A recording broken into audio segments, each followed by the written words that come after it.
Apareció en la escena política, en la escena pública, calculo por allá de la década de los años 2000.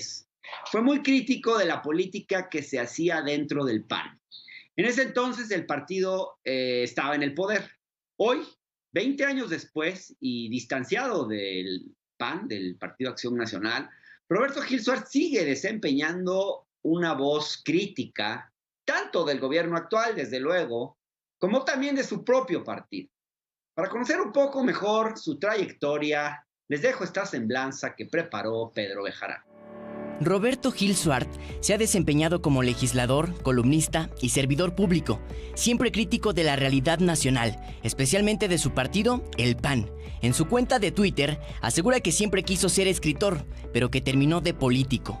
Actualmente su labor es la de ser un observador, según lo dice él mismo.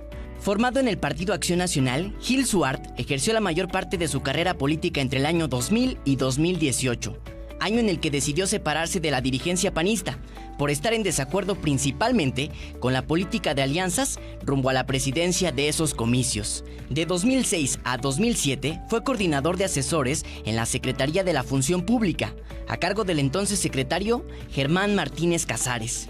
Posteriormente, fue nombrado representante del PAN ante el Consejo General del Instituto Federal Electoral hasta julio de 2009 y abogado general del Comité Ejecutivo Nacional del PAN hasta agosto de 2009.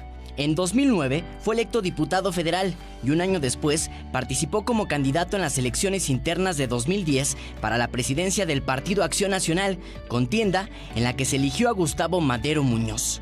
Fue secretario particular del presidente Felipe Calderón Hinojosa durante el último año del sexenio y posteriormente fungió como senador por el Partido Acción Nacional de 2012 a 2018. A principios de 2018, Gil Suárez anticipó la derrota de Ricardo Anaya como candidato a la presidencia, lo que agravó las fricciones con la dirigencia del PAN, razón por la que renunció a su escaño en el Senado. En su discurso de despedida, habló sobre la posible victoria de López Obrador y aseguró que ya no había que creerse el cuento del peligro para México. A pesar de su militancia panista, Roberto Gil Suárez ha manifestado en varias ocasiones posturas progresistas contrarias a la tradición conservadora del blanquiazul. Tales son su apoyo a la legislación de la marihuana y el matrimonio igualitario. En la actualidad, Gil Suárez se ha caracterizado por ser un férreo crítico de la vida partidaria en el PAN. Hoy escribe sobre temas de política, democracia y derecho en diarios de circulación nacional y además es profesor en el ITAM. Bueno, después de esta presentación le doy ahora sí la bienvenida a Roberto Gil Suárez. Roberto, ¿cómo estás? Muy buenas noches, Hernán. Muchas gracias por esa cálida bienvenida. Ya no me acordaba de muchas cosas después de 3 años fuera de la política, pero te agradezco mucho la presentación. Me imagino. Roberto, quiero que hablemos un poco de ti, si te parece. En tu bio, en Twitter, te presentas como padre de 4, abogado del ITAM, y dices, quise ser escritor, pero pasé por la política. Cuéntanos, por favor, esa historia. Fíjate que yo también siempre quise ser escritor. Creo que todavía me gustaría hacerlo. Pero bueno, no sé, ¿realmente lo buscaste, Roberto, o es más bien así como un sueño muy en abstracto? No, creo que, a ver, eso fue un sueño, lo es. También me gustaría hacer en algún momento, pero para ser escritor se necesita talento y yo creo que no me lo dio la vida, el talento literario. Cuando era muy joven lo intenté, escribí algunos cuentos, poesía, gané por ahí un concurso en la preparatoria, pero y un día le dije a mi padre, oye, que quería estudiar filosofía y letras, y me dijo que no era una profesión que pudiera garantizar salir adelante, ¿no? Sobre todo si el talento no era obvio, y entonces tomé la decisión de estudiar Derecho, y ahí en la Facultad de Derecho, la deriva hacia la política. Entonces, por eso me presento así en Twitter, quise ser, pero terminé en la política, en esta coyuntura de vida. Bueno, el talento que tiene... No, porque decía Picasso, no sé si era Picasso, que el talento es una larga paciencia, que más que, o algo así como que el talento es 99% trabajo y 1% de inspiración. No, ciertamente escribir también es una habilidad que se puede desarrollar. Lo hago de pronto, ¿eh? De hecho, ahí tengo unos apuntes de una novela que siempre quise escribir. Por cierto, 3 personajes que se encuentran en una coyuntura, un viejo político, un joven político y una mujer periodista que de alguna manera engarza las historias. Y en esta novela que siempre, insisto, quise escribir y que de repente ahí hago algún apunte, pues describo un poco la transición democrática a partir de estos 2 personajes, ¿no? Un viejo político en el régimen de partido único, un joven político ya formado en democracia. En ese entrelazamiento de las historias aparece una periodista muy crítica, por cierto, que es llamada a hacer una entrevista o un reportaje sobre ese viejo político que está a punto de la jubilación, ya muy mayor, y ahí conoce a ese joven político. Entonces ahí de repente escribo alguna cosa, pero nunca me he animado a hacerlo, se necesita mucho tiempo, uno se va llenando de ocupaciones y como decía también un escritor, para escribir hay que sentarse frente a la máquina y eso es lo que garantiza tener la habilidad o desarrollar la habilidad. Entonces yo lo he dejado por la paz, de repente si no tengo nada que hacer me pongo a hacer esos apuntes, pero espero algún día cuando sea ya mayor y tenga más tiempo y reposo, poder cumplir esa aspiración. Pero ahora me dedico a escribir demandas como abogado postulante. Bueno, porque de eso te iba a preguntar. La parte final de tu biografía en Twitter dice, ahora solo observo. Y pues me cuesta trabajo creer que ahora solo seas un simple observador. Pero bueno, digamos, ¿qué es lo que observas en estos días? ¿Y por qué elegiste esa definición aparentemente tan esquiva para referirte a tu actividad actual?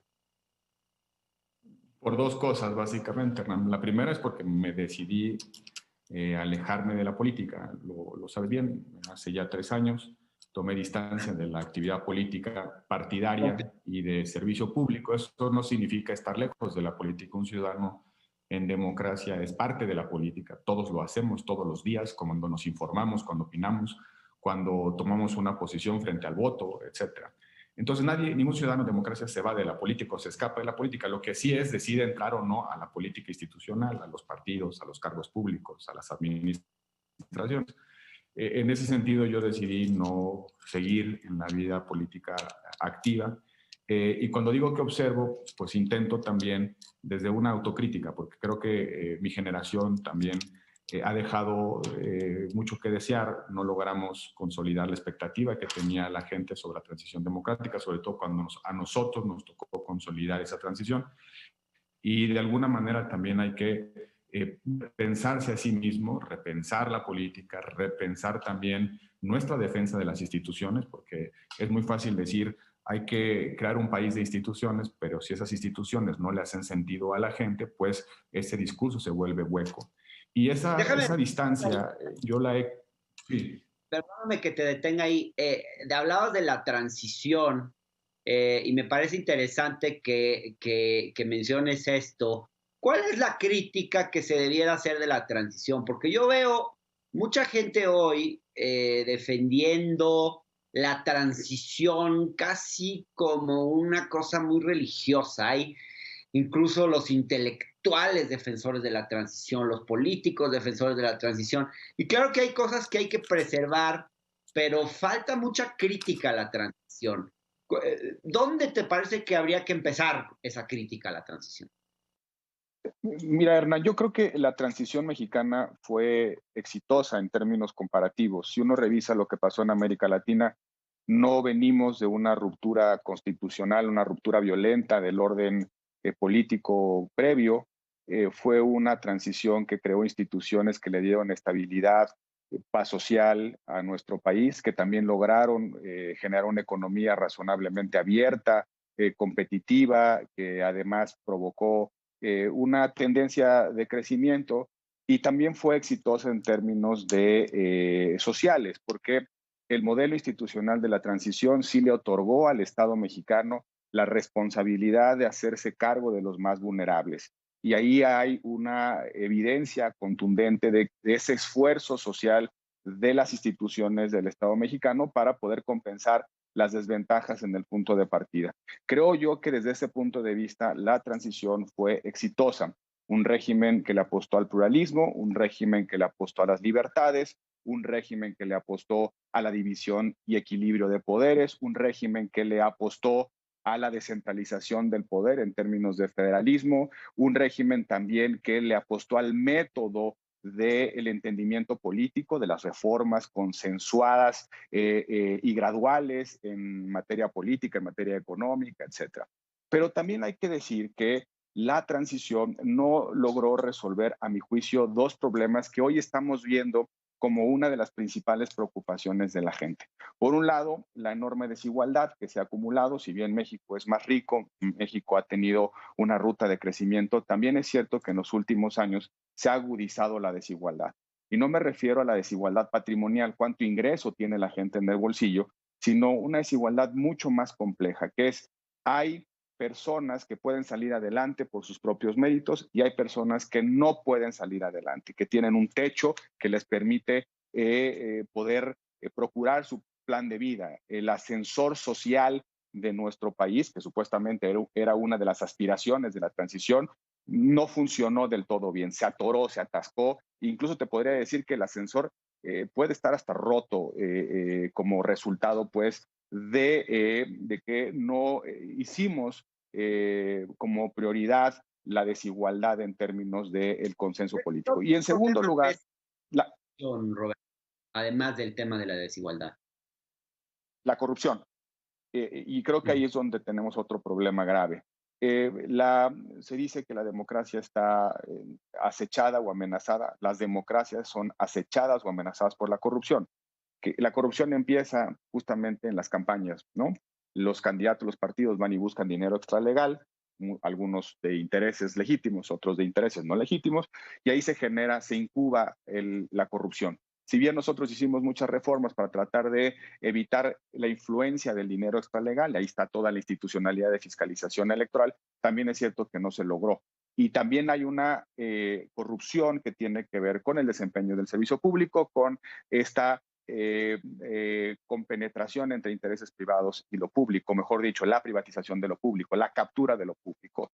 Y obviamente los escándalos de corrupción pues, nos han dolido particularmente como país, y eso también ha generado un desencanto de la democracia. Entonces yo diría que desigualdad y corrupción son los dos pendientes, los grandes pendientes de la transición mexicana. Creo que desde esa aproximación crítica, decir hay cosas buenas de la transición, yo diría las dos cosas buenas de la transición son el modelo de país que se diseñó, un modelo, por cierto, compartido entre un espectro amplio ideológico de la política, y por el otro lado creo que el método de la política consensual, del diálogo, del método de pluralista, del método de las reformas, del método de discutir dentro de las instituciones, dentro del pluralismo y no en la calle los problemas nacionales. Entonces yo creo que como modelo y método la transición fue exitosa.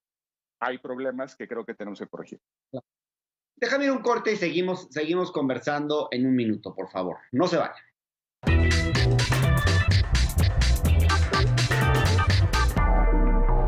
Gracias, estamos de vuelta en el octágono platicando con Roberto Gilsuart. Roberto, en tus columnas de opinión, que yo leo muy a menudo, reflexionas sobre el liberalismo, sobre la doctrina humanista del PAN. Yo quisiera preguntarte cómo te identificas tú ideológicamente, si como un liberal, como un humanista, y qué te dice la definición, digamos, de un partido político como el PAN, que normalmente identificamos con la derecha. Aunque ciertamente cuando uno le pregunta a los panistas si son de derecha, ellos lo toman casi como una agresión, a diferencia de otros países donde la gente que está en la derecha acepta esa definición. En México pareciera que es como un insulto. ¿Qué podrías decirnos de esto? Yo creo que la etiqueta derecha-izquierda, sobre todo la etiqueta de derecha, en el siglo XIX sufrió un enorme desprestigio y por eso ningún partido desde entonces se ha situado en esa parte del espectro. Y creo que tiene una razón fundamentalmente histórica. Recordarás que en el debate liberalismo conservador del siglo XIX, la guerra ideológica o la batalla ideológica la gana el liberalismo y de alguna manera los conservadores quedan replegados desde una posición pues muy a la defensiva. Y no creo que sea importante la caracterización de derecha o no de derecha, sino cuáles son los valores, los principios que se sostienen en uno u otro lado del espectro político. Yo me defino a mí mismo como un liberal. Creo fundamentalmente en la dignidad, en la autonomía de la persona y en las libertades. Creo que el principio básico de la organización política es la libertad de la persona. Pero también creo, desde una corriente de pensamiento que es el liberalismo igualitario, que la igualdad tiene una función instrumental, es decir, es lo que permite que uno pueda desarrollar su plan de vida, que uno pueda maximizar su libertad.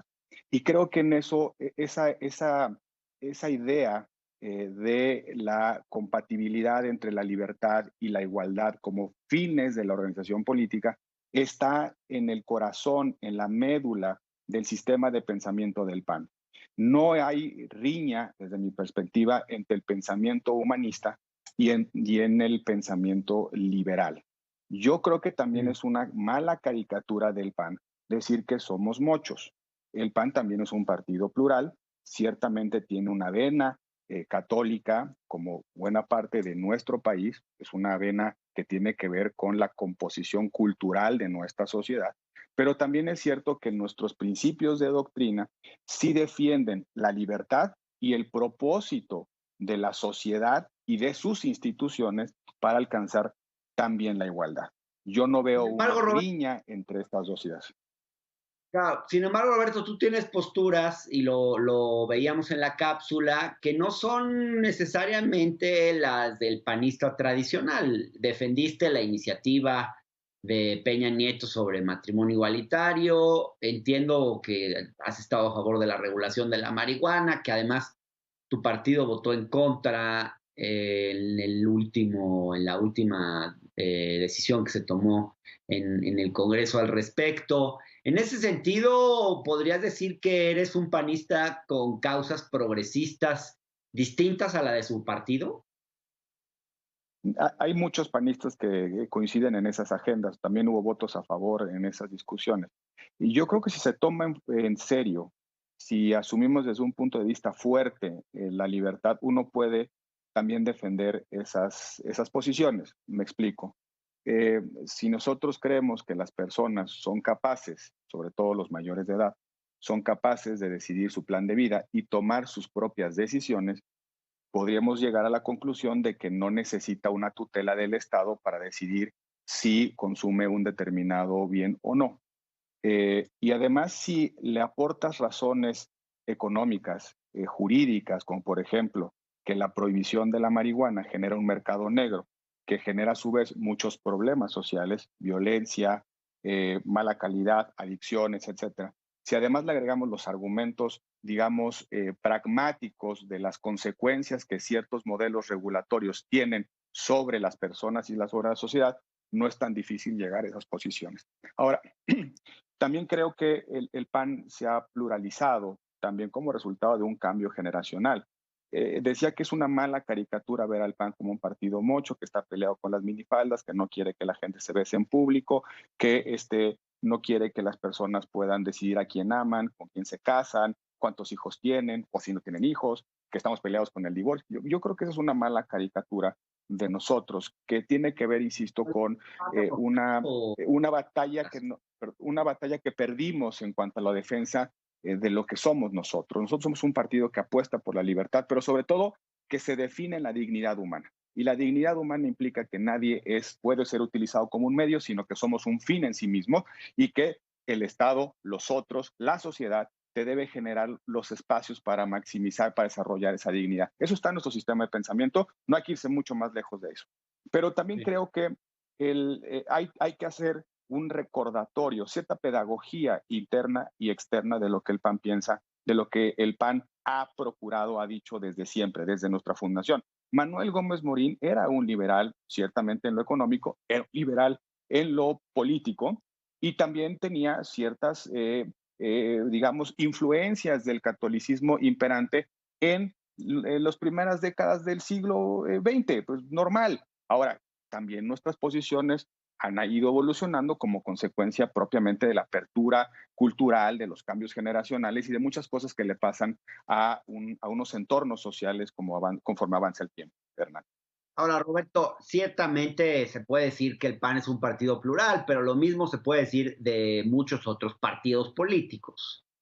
Sin embargo, cuando uno ve las posturas institucionales del PAN, su voto mayoritario, pues es claro que las agendas progresistas no tienen cabida en ese partido. ¿No sientes que en ese sentido el PAN tendría que reformarse? Mira, yo creo que el PAN tiene que discutir hacia adentro cada una de esas posiciones. No hay que dar por sentado que son dogmas, ni tampoco que están petrificados. Hay muchos valores que para nosotros son esenciales. El valor de la vida es esencial. Y ahí tenemos una definición muy clara, que por cierto es una definición que comparte una parte importante de la población. Te dirá que incluso el presidente de la República.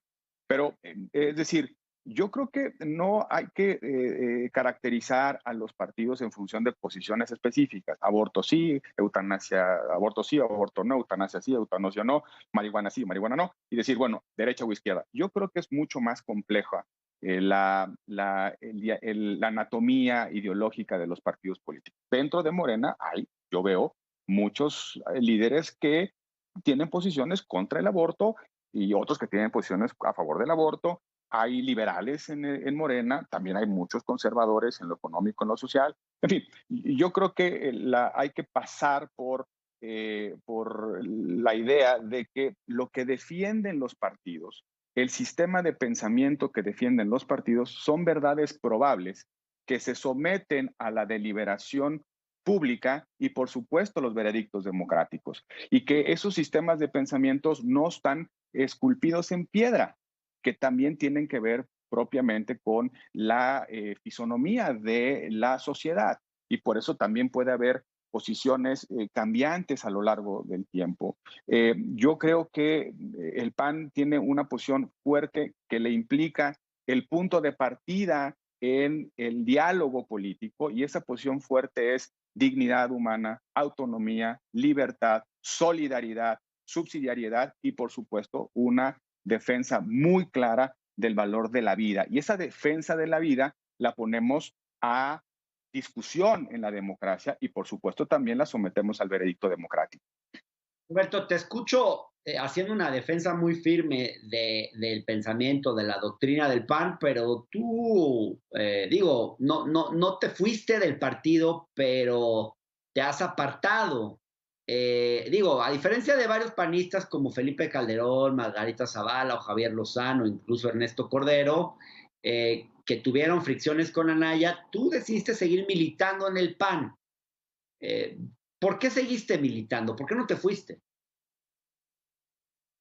Bueno, y espero seguir en el partido. Yo suelo decir que me gustaría salir del PAN con los pies por delante, porque creo en ese sistema de pensamiento, porque a mí me ha formado el PAN desde el punto de vista ideológico, también me ha provocado dudas, he debatido conmigo mismo sobre cada parte de la filosofía del PAN, pero me siento contento, me siento pleno defendiendo esas causas. Ahora, yo no me separé o no me alejé del PAN porque tuviese una, digamos, distancia a ese sistema filosófico que defendemos. Yo me separé del PAN fundamentalmente por desacuerdos con la estrategia política del PAN. Es decir, sobre la manera en la que proyectamos lo que creemos, sobre la manera en la que intentamos convencer a los otros de nuestras creencias y de la manera en la que salimos a la calle a conquistar la confianza de las personas. Yo creo que si un partido se dice democrático y dice que defiende la democracia, lo primero que tiene que hacer es recrear la democracia en su vida interna. Si un partido dice que respeta la legalidad, que defiende el Estado de Derecho, pues lo primero que tiene que hacer es actuar y comportarse legalmente defendiendo el Estado de Derecho interno, defendiendo los derechos de las minorías, siendo justo en la aplicación de los estatutos, no utilizando las reglas internas en beneficio propio.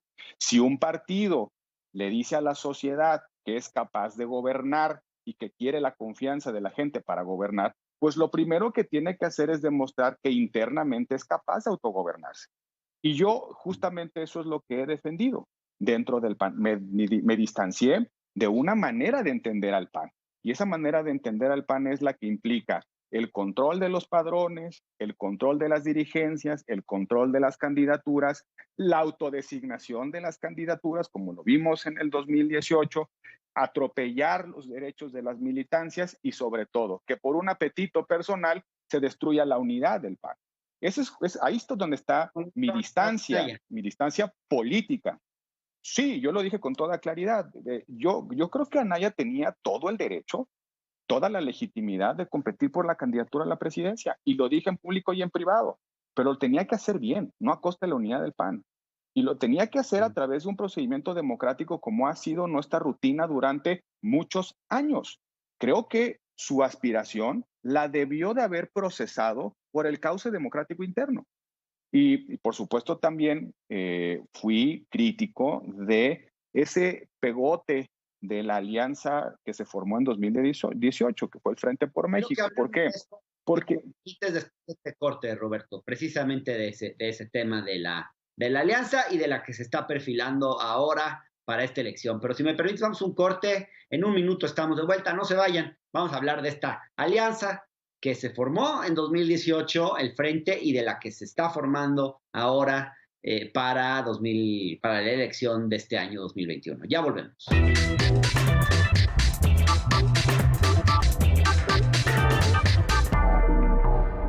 Gracias, estamos de vuelta en el octágono platicando con Roberto Gil Suart. Roberto, tú formas parte de ese grupo de panistas que fue crítico de la coalición por México al Frente. Dijiste que esto implicó una pérdida de identidad para el PAN y que al final esa coalición solo tenía el objetivo de sumar el mayor número de votos que se pudiera. Creo yo que hoy el desdibujamiento ideológico e identitario del PAN es mucho mayor, formando una alianza con el PRI, la cual, dicho sea de paso, no hace más que darle elementos al discurso de López Obrador y Morena de que estos partidos pues siempre fueron lo mismo, porque la verdad, Roberto, por mucho que se diga, no es lo mismo aliarse con el Partido Verde que aliarse con el PRI, y no lo es en particular para un partido con la historia del PAN. ¿Qué opinas de la alianza que se formó en 2018 y de la que se viene para las elecciones de este año? Hernán, yo no estoy en desacuerdo con las alianzas electorales. Lo que no comparto es esta idea de alianzas electorales por conveniencia, que únicamente tengan como propósito conseguir cargos públicos, es decir, poner a uno y quitar a otro. Justamente es lo que critiqué en su momento en el 2018 cuando se formó el famoso Frente por México, porque más allá de la intención de, por un lado, evadir la democracia interna del PAN para decidir nuestras candidaturas y por el otro lado, acomodar candidaturas con otros partidos, no tenía otra cosa, no tenía agenda, no tenía programa, nunca dijo absolutamente nada, tan es así que nos fue muy mal. Regresamos a la representación que teníamos a finales de los años 80. Ahora, yo creo que una alianza debe significar mucho más que un anti-algo. Por eso la alianza que se está formando debe significar algo más que el anti-López Obradorismo visible de los partidos de oposición. No debe ser solamente la plataforma para canalizar la frustración, el enojo o incluso las molestias que pueda tener una parte de la sociedad con respecto al desempeño del presidente López Obrador. Creo que lo que tiene que hacer la alianza ya formada es plantear otra vez una visión compartida de país, un método político para hacer realidad esa visión del país y lo más importante, debe comprometerse con lo que le está doliendo a la gente. Y lo que le duele a la gente hoy en día es la desigualdad, lo que le duele a la gente hoy en día es la corrupción y lo que le duele hoy a la gente es la enorme angustia que va a dejar, no solamente en términos de salud, sino también en términos económicos, la epidemia o la pandemia del COVID.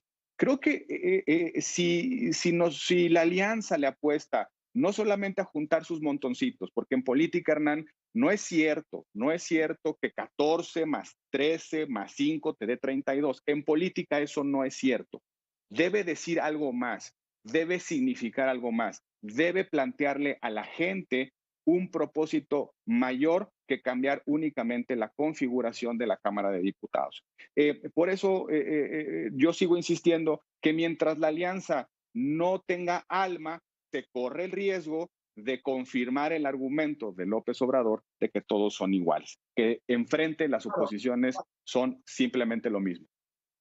También hay una postura de Marco Cortés que a mí me parece muy paradójica, muy contradictoria, que ahora recientemente invitando incluso a la gente que no logró obtener sus candidaturas en Morena y les dice bienvenidos a esta alianza.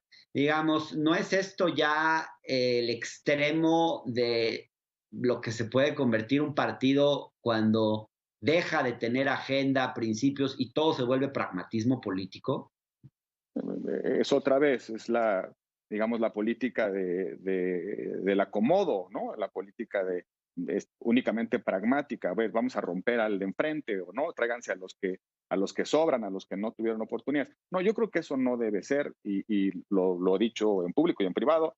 Me parece que si nosotros creemos que las cosas no van bien en México, que el cambio prometido por López Obrador no se está dando en el sentido correcto, pues lo que se tiene que oponer es una agenda, no nada más aprovechar, digamos, las rupturas, las divisiones, los enconos o únicamente nuestra suma territorial para ganar votos. Yo creo que en democracia la política cumple una función. Creo que la democracia significa algo más, una discusión social sobre nuestros problemas, pero también una decisión de resolver. Desde luego, Roberto Gil Suárez, te agradezco mucho por esta conversación. El espacio del Octágono está abierto y esperamos volverte a tener en otra ocasión. Gracias por la conversación. Espero que la próxima vez sea en vivo. Un abrazo, Hernán. Gracias. Yo espero también y que los dos estemos sanos y quienes nos escuchan también. Gracias. Eso es lo más importante. Saludos a todos. Gracias. Y por